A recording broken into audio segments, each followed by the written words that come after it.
de armação baleeira a município. Uma história de mais de 200 anos.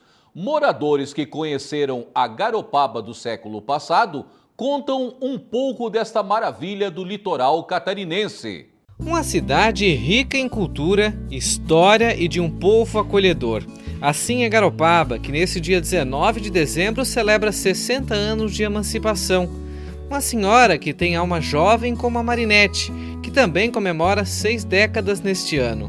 Acho que foi ano retrasado, teve alguma coisa que falaram sobre aniversário da cidade. Aí eu lembrei, ano que vem eu vou fazer 60 anos, no mesmo ano que a cidade virou emancipada. Então, me senti assim bem orgulhosa. Né? Eu, a minha prima, a Regina, que também fez 60 agora também. Inclusive, a gente é bem parecidas. E fiquei bem feliz. Criada no centro histórico, onde tudo começou, Marinete lembra da infância e também de outra coincidência. É que a casa onde eles moram, até hoje, também tem 60 anos. Minha mãe me ganhou na Praia de Fora, em Palhoça, porque naquela época, na Revolução do Jânio Quadros de 61, ela tinha os outros filhos, mais velhos do que eu, e a minha mãe foi para Palhoça, que meu pai era pescador, e a minha mãe me teve lá, me ganhou lá. Quando ela voltou, a gente veio para essa casa tem a minha idade, 60 anos, que meu pai morava aqui onde é a Avenida dos Pescadores, a casa deles era ali. Quando a minha mãe veio de Palhoça com a gente para cá, já viemos para essa casa.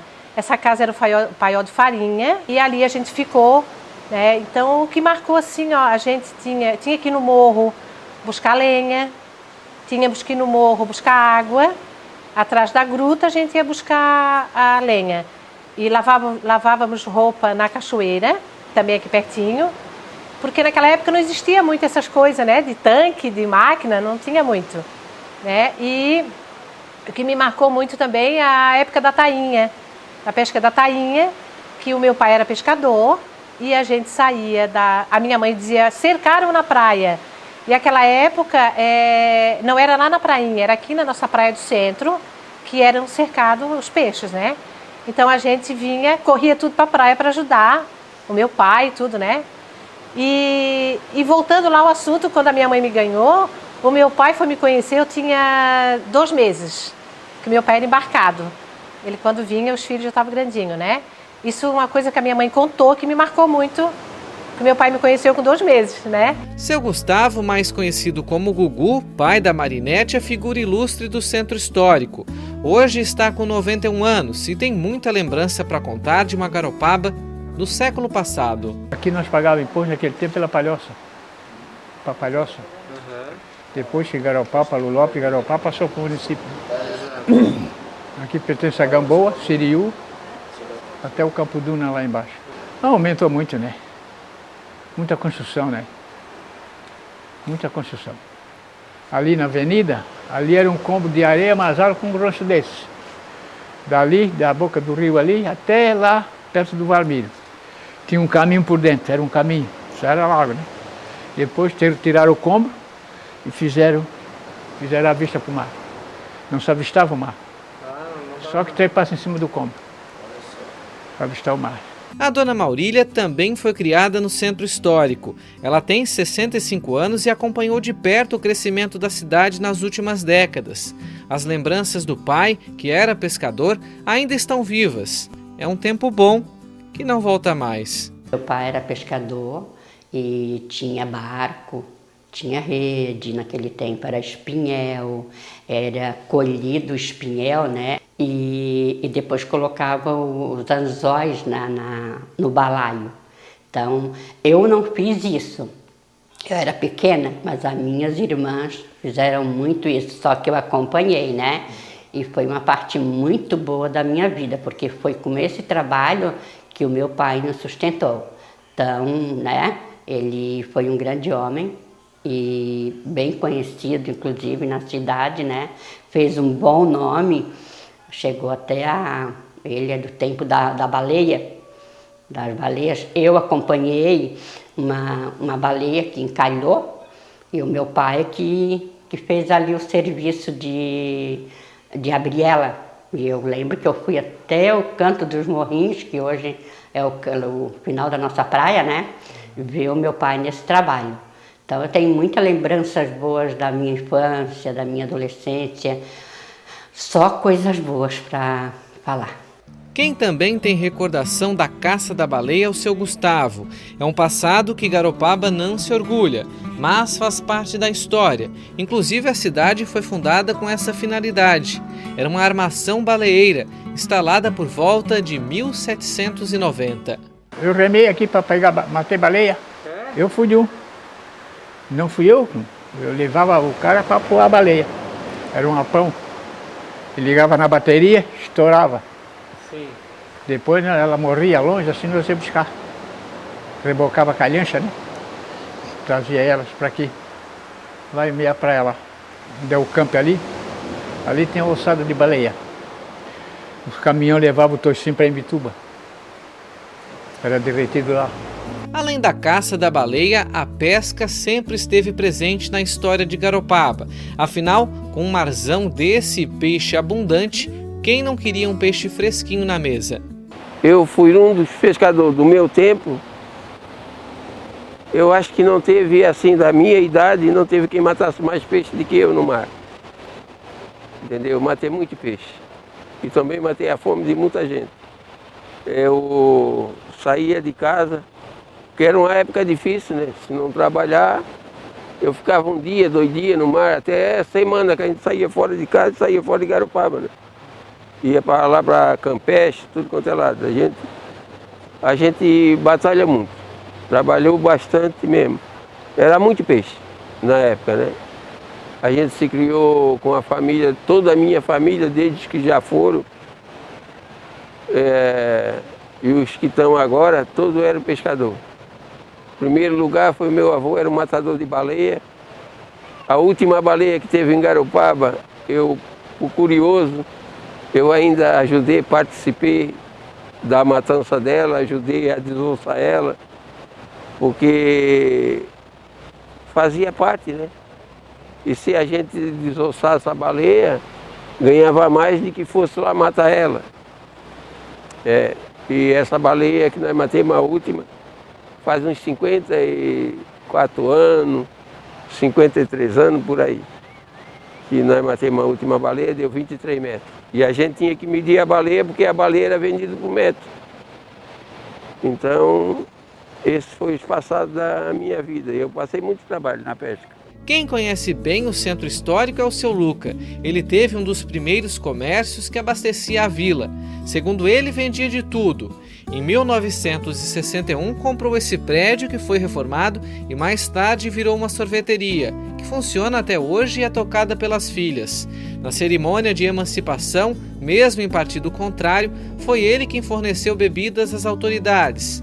A cerveja servida estava gelada, uma raridade na época, já que ele tinha uma geladeira que funcionava a querosene. Até no dia que eu ia inaugurar o armazém, tu vê como é que é. Em novembro de 61. E daqui sempre tinha muito barco de pesca aqui, né? Lá, tinha de Santos e da Ilha Grande, do Rio. E pescava muito pescador nesse barco, da Garopaba também. Aí eu estou de noite aí arrumando as coisas, que é tudo parceleira, estou arrumando as coisas tudo ali, dentro de casa mais o meu irmão, arrumando tudo ali. Bati na porta, ô Luca, o que é? O que houve? Ah, para aqui, que eu falo contigo. O que é? Não, a minha estava arrumando as coisas. Ah, fulano de tal está aqui. Quem é? O Orlando era o pescador da Garopaba. Está aqui, o médico do bar está aqui. Vai lá, não tem charque, coisa assim, arroz. Tem, eles querem comprar tudo isso para fazer o rancho para ir para o Rio Grande pescar, né?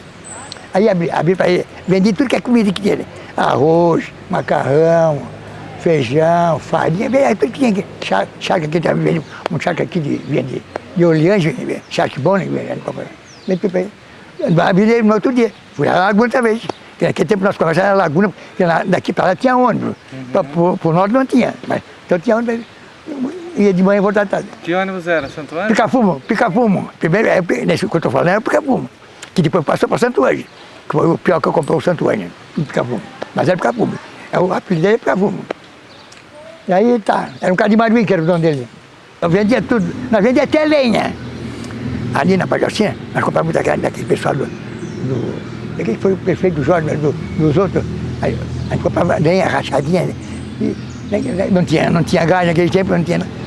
Eu tinha a casa, tinha um cercado atrás, vendia ali, lenha tinha, vendia mais. O lucro da vida tinha essa lenha, tinta. Eu vendia tudo, tudo. Até gasolina vendi. Lá. O usado tinha um posto de gasolina lá na Satuba, e o Wilson também não tinha posto, vendia em tambor, trazia em tambor, também vendia aqui. Vendia em tambor, dá uma bomba, puxava a bomba, vendia, 10 jeito, 20 litros. Apesar de comemorarmos 60 anos da emancipação, a história de Garopaba é muito mais antiga do que isso. Como falamos, a armação foi instalada por volta de 1790.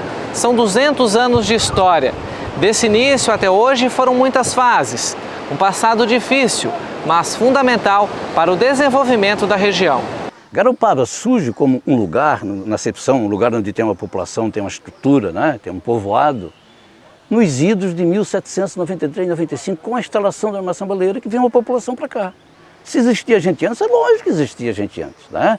Porque nós tivemos a instalação da freguesia, que era a forma de unidade administrativa da coroa portuguesa, né? Que em 1750, os açorianos vão chegando, em 1750 é criada a freguesia, na Enseada de Brito. O nosso território passa a pertencer a eles. Então vai ter gente. E logo em seguida, em 52, se cria a freguesia da Vila Nova. Então, ali já tinha gente instalada, a Vila Nova tem uma história mais antiga, mas com uma população mais efetiva, é esse período, né? E Garopaba então aqui era um porto que era de referência, né? Naquela época as vias de transporte eram muito precárias, então o transporte marítimo era o transporte por excelência, era a BR-101 naquela época. Muita gente passou por aqui, muitas famílias se formaram, muito se produziu e se pescou nesse mar.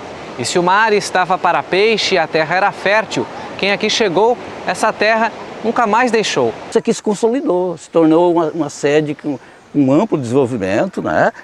Tem uma rica história a freguesia de Garopaba, que vai ser elevada em 1890 a vila. Vila equivale a município daquele período. A expressão município vai ser criada em 1928, com a reforma constitucional, a Constituição do Estado. A designação município surge efetivamente ali. Até então é vila, é uma terminologia vindo da legislação portuguesa, né? Nós herdamos, ainda tem muita coisa. Então nós fomos vila equivalente ao município, com uma diferença. Não tinha o poder executivo e o legislativo separado como nós temos hoje. Naquele período, o cargo equivalente a prefeito era o superintendente e tinha uma câmara que era o conselho da intendência, só mudou o nome. Claro que teve a Revolução Federalista, que voltou a ser câmara, é um pedacinho. Mas no grosso, de 1890 a 1923, nós tivemos autonomia, nós temos um nome de rua que é daquele período, acho que a gente poderia homenagear aquele período, enfim, né? Então nós tivemos um período riquíssimo de história. Então Garopaba tinha vivenciado um período de autonomia, e isso ficou, né? O padre Bezen, só para rapidamente contar, levanta a hipótese de que assim, os vereadores, a concorrência para a intendência, o mais votado ia ser o superintendente. É uma tradição que se estendeu, né? O seu Jorge foi o vereador mais votado, assumiu a presidência da Câmara. Depois isso se alterou. Enfim, só para dizer o seguinte, parece que o Hercílio Luz, mas o Hercílio estava doente, ele morreu em 1926. Não sei se era ele que estava no exercício do poder, ele já estava doente há muito tempo, ele foi para a Europa, mas alguém que estava no poder teria se incomodado com a eleição do mais votado aqui como vereador. E aí descarregou, descontou e suprimiu o município. Garopaba deixou de ser município a partir de 1º de janeiro de 1924. De 1º de janeiro de 1924 a 12 de dezembro de 1930, nós fomos pertencentes de Imbituba, fomos um distrito de Imbituba. Com a Revolução de 1930, Garopaba deixou de ser um distrito de Imbituba e passou a pertencer a Palhoça. Mais tarde, 30 anos depois, um novo capítulo. Em 1961, a emancipação que comemoramos hoje. Na mesma data, Paulo Lopes também rompeu com Palhoça. É importante que se diga que Paulo Lopes pertenceu a Garopaba por muitos anos. Quando foi criada a freguesia em 1830, o território de Paulo Lopes passou a pertencer a Garopaba. Então Garopaba, o território de Garopaba ia até Guarda do Embaú. Aquele primeiro ali tem o limite entre Paulo Lopes e Palhoça, era Garopaba.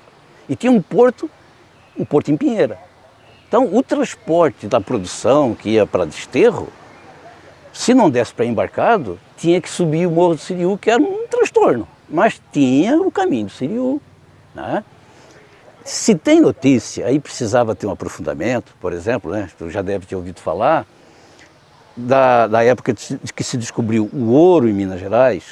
O sul do país é que bancou o fornecimento de cavalos, de burros, de couro, no Rio Grande do Sul, mas tinha que passar aqui pelo território. Então, o transporte ia lá pela serra principal, mas também se descobriram outros caminhos, até para fugir da fiscalização, entende? Então, se tem em conta que eles desceram ali por Anitápolis, saiu ali onde hoje é a Nova Brasília, que tinha caminhos daquela época, e se alterou, e que Garopaba era um caminho, economizava caminho, subia o Siriú e já saía lá em Paulo Lopes, pegava embarcação na Pinheira e ia embarcação, ou ia até o Morro dos Cavalos ali, que ali era mais difícil. E voltando no tempo, essa vocação de independência sempre esteve por aqui. A vontade de ser livre, de fazer história com o próprio povo, que pudesse chamá-lo de garopabense, não foi fácil. Algumas tentativas foram feitas antes de 1961. Era a necessidade de Garopaba entrar para o mapa, ter o território demarcado para a população que aqui estava chamar de seu. Em 1954, a gestão do Estado era sobre os auspícios da UDN. E o seu Enéas, cuja casa aqui foi restaurada, ele era uma das maiores lideranças da UDN. Ele, em 1954, tentou um processo de emancipação. Muito pouca gente sabe disso. Fez um abaixo-assinado, infelizmente na Assembleia ele não conseguiu maioria para aprovar o projeto, né? Então, aprovada a lei, o governador, em 26 de dezembro, nomeia o seu Jorge Pacheco como prefeito provisório. Então tem um decreto de 26 de dezembro, definindo o seu Jorge e definindo a data de 30 de dezembro para ser instalado o município. A instalação do município foi presidida pelo juiz da comarca. A nossa comarca na época pertencia a Palhoça.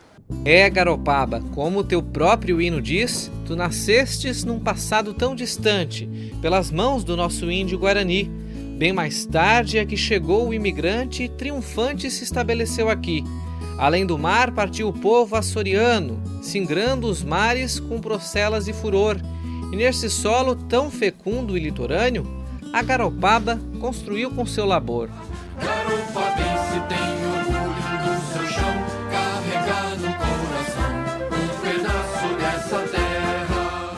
Onde tem viagem marítima, tem gente de tudo quanto é lado. Prioritariamente, nós temos a população. Os escravizados aqui eram bastante. A armação baleeira aqui tinha uma população escravizada grande, né? Eu tenho um balanço de 1816. A armação baleeira já vigorava antes, né? E aqui foi feito não é uma vistoria, fizeram um inventário, porque ia mudar a gestão.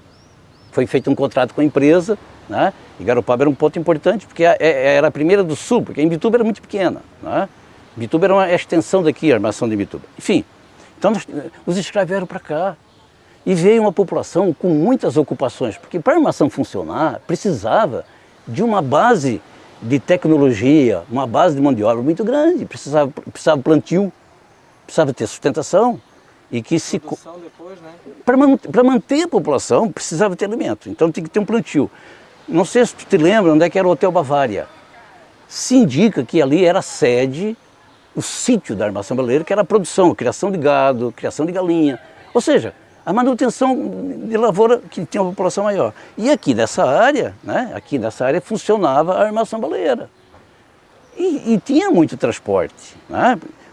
Por exemplo, o óleo da baleia, que era o produto essencial da exploração da pesca da baleia, era transportado, eles vinham aqui buscá-lo e levavam, normalmente concentravam em ganchos, que era a armação maior, era aqui, era a administração de Santa Catarina, e dali ia para o Rio de Janeiro, podia passar em Santos às vezes, mas normalmente ia para o Rio de Janeiro, para controle.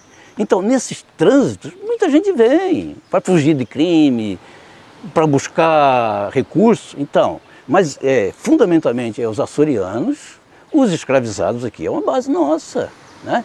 E dos indígenas, infelizmente, eles foram já perseguidos, já estavam praticamente extintos. Nós temos sangue indígena, mas assim, o indígena morando aqui, nesse período já não, né? Aí século XVII eles já são muito perseguidos no litoral, né? E assim, com esse jeito simples, pacato, Garopaba cresce e acolhe quem aqui chega, de passada ou para ficar. Bem, né, bem diferente, né, de hoje, né? Hoje nós temos uma cidade, já cresceu muito, né? Cresceu bastante. E antigamente era muito monótono, né? Quando verão vinha o movimento, quando acabava o carnaval a cidade morria. A gente ficava só nós, só ficava o pessoal da cidade. Hoje em dia não, né? Hoje em dia a Garopaba já está sempre cheia, né? Mesmo assim, eu ainda considero Garopaba um pedacinho do paraíso. Eu consigo enxergar Garopaba como um pedacinho do lindo paraíso que foi deixado por Deus. Celebrar essa data é reconhecer os que construíram Garopaba. Fazer um pleito de memória a essa gente é uma forma da gente reconhecer que a gente tem um débito com os nossos antepassados. Quando a gente faz esse exercício, a gente se sente que pertence a um território. E quando a gente sente que pertence a um território, a gente valoriza o que a gente tem. Então, conhecer a nossa história, conhecer o nosso passado, é uma forma de a gente gostar da gente mesmo e de valorizar o lugar. Nós estamos num lugar que para mim é sagrado, porque foi aqui que nasceu Garopaba. Sendo garopabense, a gente tem que preservar isso aqui, né? E infelizmente ainda temos muito pouco de política pública, muito pouco de reconhecimento do valor que tem o centro histórico para a formação de Garopaba.